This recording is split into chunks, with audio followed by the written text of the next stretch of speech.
रहीम। मैं हूँ इकबाल जंजुआ। आज मैं पाकिस्तान के जो मुक़्तदर हलके हैं, जो मुक़्तदर ताकतें हैं, जिसमें इस्टेब्लिशमेंट है, ब्यूरोक्रेसी है, या वो तमाम इदारे जो हुकूमत की तब्दीली में या हुकूमत की कामयाबी में या मुल्क को स्टेबल करने में बड़ा अहम किरदार अदा करते हैं, उनसे मेरे चंद सवालात हैं।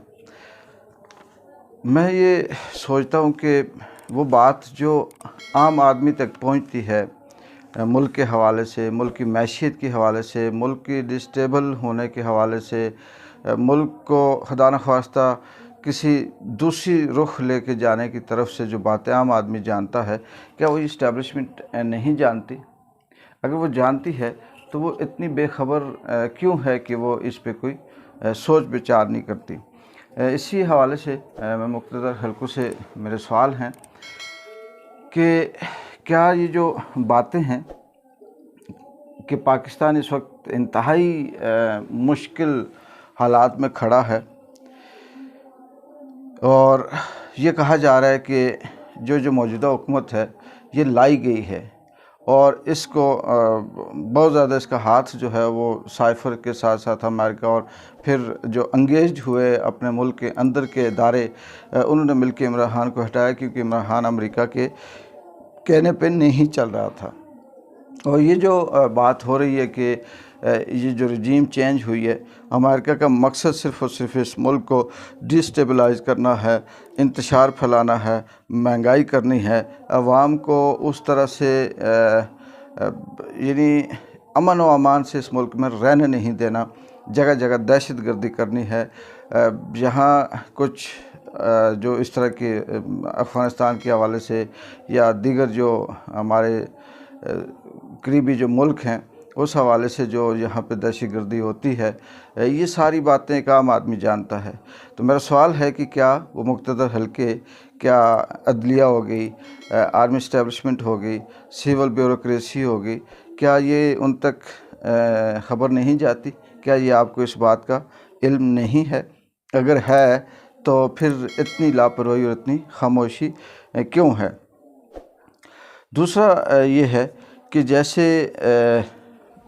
सरेआम ये कहा जाता है और आम आदमी को भी ये पता है कि FIA का इदारा था जो तहकीकात करता था करप्शन पे, नैब का इदारा था जो इसी तरह की मनी लॉन्ड्रिंग और दीगर जो करप्शन जो मुल्क के अंदर जो चीज़ें होती थी उस पर तहकीकात करता था।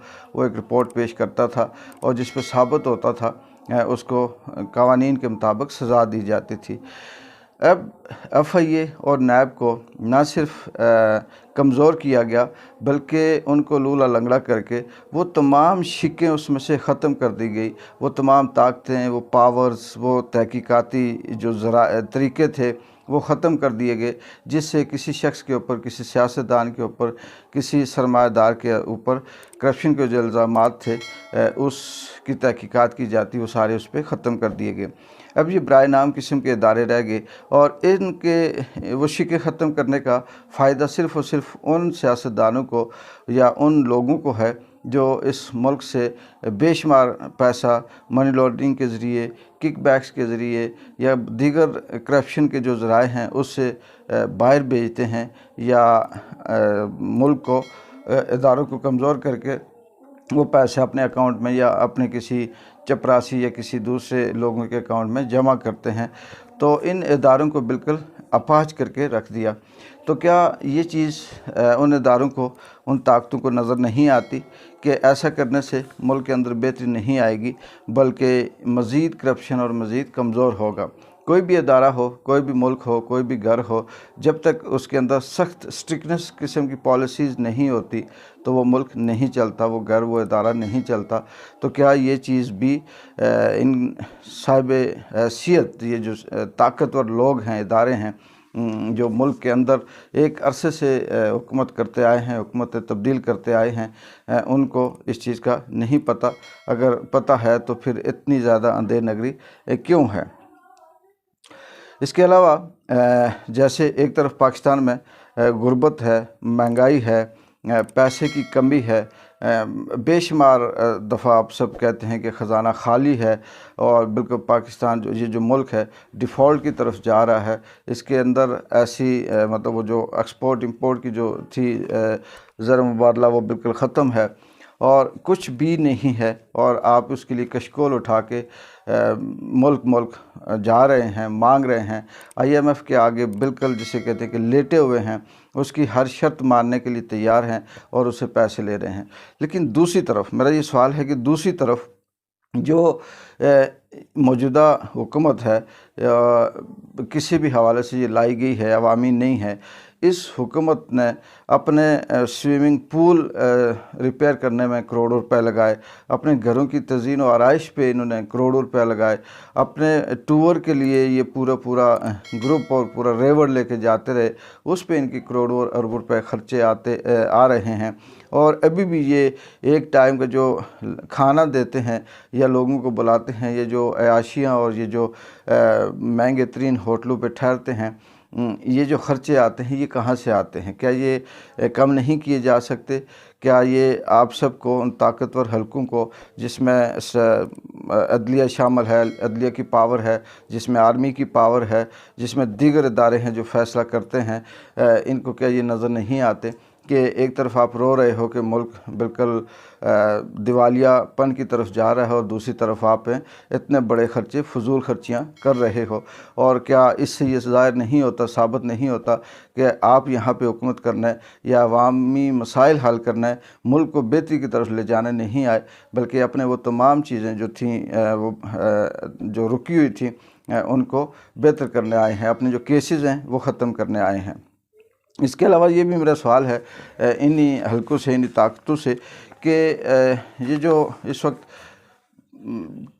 मौजूदा जो हुकूमत है, वज़ीर-ए-आज़म हैं, शहबाज शरीफ हैं, हमज़ा शहबाज हैं, बाकी दीगर जो इस वक्त PDM के जो हुकूमत में बैठे हुए 26 अरकान उन पे कहते हैं कि जी उन पे केसेस हैं और वो अदालत को मतलूब भी हैं या अदालत के अंदर उनके केसेस चल रहे हैं। वो सारे केसेस चाहे वो शहबाज शरीफ के हों, नवाज़ शरीफ के हों, हमज़ा शहबाज के हों या दीगर जो हों, उन सब के ख़त्म कर दिए गए हैं या ख़त्म करने की कोशिश की जा रही है। ऐसे कवानीन, ऐसी तरमीम की जा रही हैं जिसमें वो केस, वो फाइलें बिल्कुल दफन हो जाएं।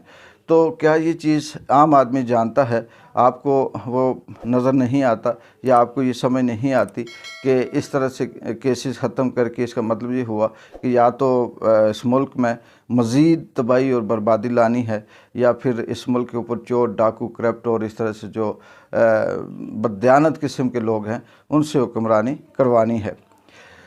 मेरा ये भी सवाल है ताकतवर हलकों से, शख्सियात से जो जिनके इशारे पे ये मुल्क चलता है, जिनके इशारे पे हुकूमतें गिरती हैं और वापस बनती हैं, जिनके कहने पे किसी भी करैक्टर का शख्स पारसा हो सकता है और वो हुकूमत पे आ सकता है। ये जो खुर्रम दस्तगीर ने बयान दिया, उसने कहा जी कि हमें इत्तला थी, हमारे पास मुकम्मल ये ख़बर थी कि इस तरह से हम जो हैं नाअहल हो जाते, पूरे का पूरा ये जो माजी के हुक्मरान थे ये जेलों में जाते, आसिफ अली जरदारी या पीपल्स पार्टी के भी जो लोग हैं जिन पे केस हैं ये सारे नाअहल होते और हमने ये मिल के एक अदम एतमाद पेश की। ये बयान सारा आपको पता, आपने सुना हुआ है, मैं उसकी तफसील में नहीं जाता। लेकिन इस बयान के बाद क्या आप ये नहीं समझते थे कि ये चीज़ हकीकत है और ये लोग वाकई मुजरिम थे या मुलजिम थे और इनको ख़तरा था और इस ख़तरे के पेश नज़र आपने इनका साथ दिया और ये सारे एक होकर माजी की हुकूमत जो थी PTI की ख़त्म की? क्या इससे मुल्क के अंदर बेहतरी आ सकती है? इसके अलावा मेरा ये भी सवाल है उन ताकतों से कि सिर्फ़ पाकिस्तान तहरीक इंसाफ की हुकूमत को 1.5 साल रह गया था। वो जैसे भी थी, बुरी थी, नालायक थी, नाअहल थी, करप्ट थी, उसने मुल्क लूटा था, तबाह किया था, बर्बाद किया था, जो भी किया था। अगर आप सब ताकतें इस मुल्क की, इस अवाम की वफ़ादार होती तो उसको 1.5 साल पूरा करने देते, लेकिन नहीं पूरा करने दिया। क्यों नहीं पूरा करने दिया? इसीलिए कि उस 1.5 साल के बाद दोबारा से इलेक्शन होंगे तो पाकिस्तान तहरीक-ए-इंसाफ फिर से जीत सकती है, इनके लिए मुश्किल बन सकती है। या आने वाले दिनों में मज़ीद जो कानून हैं या जो तहकीकात जारी हैं वो बिल्कुल इसके करीब पहुंची हुई हैं कि इन सब पे फ़र्द जुर्म आयद होना है और ये बंद हो जाएंगे और ये मुजरिम ठहरेंगे। इसलिए उसकी हुकूमत को गिराकर एक ऐसी हुकूमत बैठाई गई जिसके हाथ में कुछ भी नहीं है। ना वो महंगाई कंट्रोल कर सकती है, ना वो डॉलर की कीमत नीचे ला सकती है, ना स्टॉक एक्सचेंज स्टेबल कर सकती है, ना वो पेट्रोल की कीमतें अपनी मर्ज़ी से रख सकती है। उनको जैसे IMF कहेगी, चौधरी जो कहेगा वो उस चौधरी की बात सुनेंगे और उसके बाद आवाम जाए बाढ़ में। ये सारी चीज़ें एक आम आदमी थड़े पे बैठा हुआ उसको पता है। और क्या आपको नहीं पता? क्या ये इस मुल्क के साथ, इस आवाम के साथ खिलवाड़ नहीं है? और ये चीज़ें होते हुए अगर आप ये कहें, ये रट लगाएं कि सब अच्छा है, तो मेरा ख़्याल है ये सियासत के साथ बहुत बड़ा मजाक है। इसके अलावा ये भी मेरा एक सवाल है, जो मौजूदा ताकतें हैं, मौजूदा जो शख्सियात हैं, जो जिसे फवाद चौधरी ने अपने प्रोग्राम में बात की, उसने ये कहा कि माजी में 70 साल से आज तक 99% हुकूमतें आती और जाती रही सिर्फ़ और सिर्फ आर्मी और अदलिया के कहने से। यानी ये अदलिया और आर्मी जिसको चाहें ले आएँ, जिसको चाहें हटा दें और जब चाहें हटा दें, जब चाहें ले आएँ। सियासतदान ख़ास करके जो हुकूमत में बैठा होता है, पार्लियामेंट में जो बैठा होता है, ये कठपुतली है। ये इसका कोई अपना मैन रोल नहीं है। इसका सिर्फ कसूर ये होता है कि ये उस तरफ झुक जाता है जो पार्टी चाहती है कि वो इक़्तिदार में आए, वो अदलिया और आर्मी के साथ मिल जाती है या उनकी पसंदीदा हो जाती है, उनकी बातें मानना शुरू कर देती है और उसको गिराते हैं। और अगर ये बात सही है तो फिर आप बार बार आके ये क्यों कहते हैं कि हमारा सियासत से कोई ताल्लुक़ नहीं है, हम गैर जानिबदार हैं और हम जो है अपना काम खुद कर रहे हैं, ये सियासतदान खुद करते हैं। अगर आपने ऐसा करना ही है, आपके पास ये ताकत है ही, तो आप अपने मुल्क की बेहतरी के लिए इस्तेमाल करें। आपको अपने मुल्क की उसको टेक ऑफ करने के लिए इस्तेमाल करें। अपने मुल्क की सोवरेंटी, उसकी खुददारी और ख़ुद मुख्तारी में बेहतरी लाने के लिए इस्तेमाल करें, ना कि एक आम आदमी या गरीब आदमी के लिए मुश्किल पैदा करने के लिए और अपनी मर्ज़ी के डाकू चोर या करप्ट लोग हुकूमत में लाने के लिए इस्तेमाल करें। इसके अलावा मेरा ये भी सवाल है, जैसे मरीम सफ़दर है जिसके पास कुछ सियासी ओहदा नहीं है, लेकिन हैरत की बात है जब से PDM की हुकूमत आई है वो मुकम्मल तौर पर बादशाह बनी हुई है। मीडिया के इदारे उसके कंट्रोल में हैं, तमाम एंकर उसके कंट्रोल में हैं। अदलिया में वो जो चाहे हुक्म दे दे वही कुछ होता है, जिसको चाहे उसका मुंह बंद कर दे, जिस पे चाहे छापा मरवा दे, जिस पे चाहे जो आए उस पे इल्ज़ाम लगा दे, और वो चाहे तो फ़ौज को भी लताड़ दे और उसके आगे कोई जवाब नहीं देता।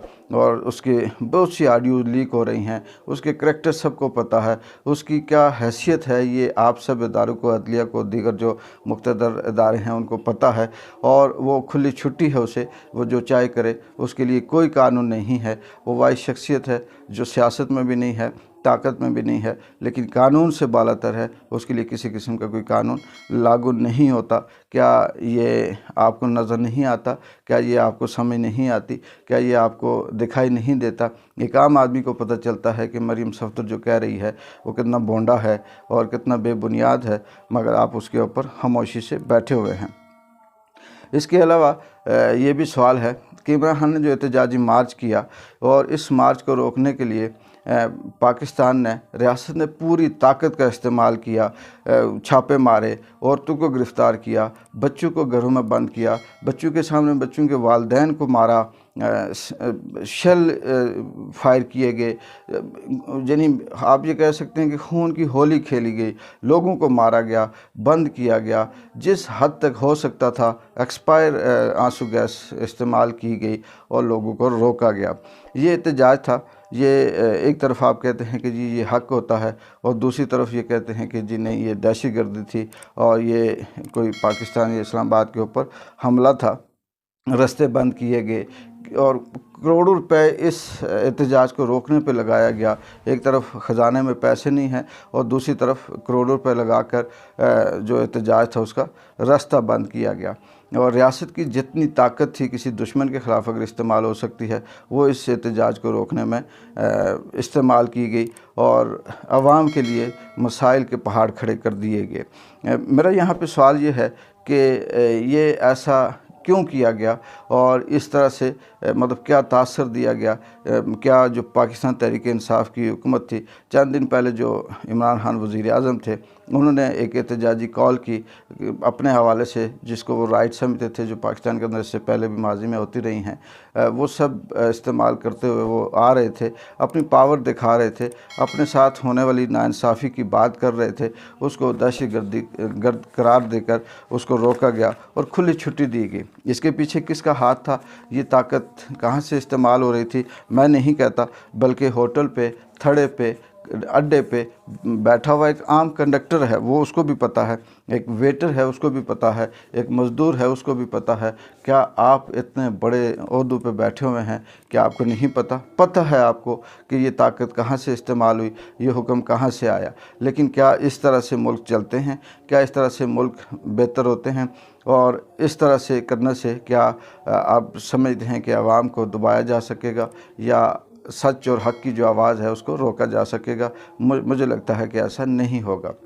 आखिर में मैं बात करना चाहता हूँ कि ये जो मुक़्तदर हलके हैं, ये जो ताकतें हैं, अदलिया है, इस्टेब्लिशमेंट है, आर्मी इस्टेब्लिशमेंट है, दीगर जो ब्यूरोक्रेसी है, जो पावरफुल शख्सियात हैं, इनसे सिर्फ़ एक ही सवाल है जो सब पे मैं समझता हूँ कि मिला के कहना चाहता हूँ कि क्या आप चाहते हैं कि ये मुल्क तरक्की करे? क्या आप चाहते हैं कि ये मुल्क और अवाम बाइज़्ज़त ज़िंदगी गुजारें? क्या आप ये चाहते हैं कि ये मुल्क बाकी दीगर ममालिक की तरह खुददार किस्म का अपना परसेप्शन ज़ाहिर करे?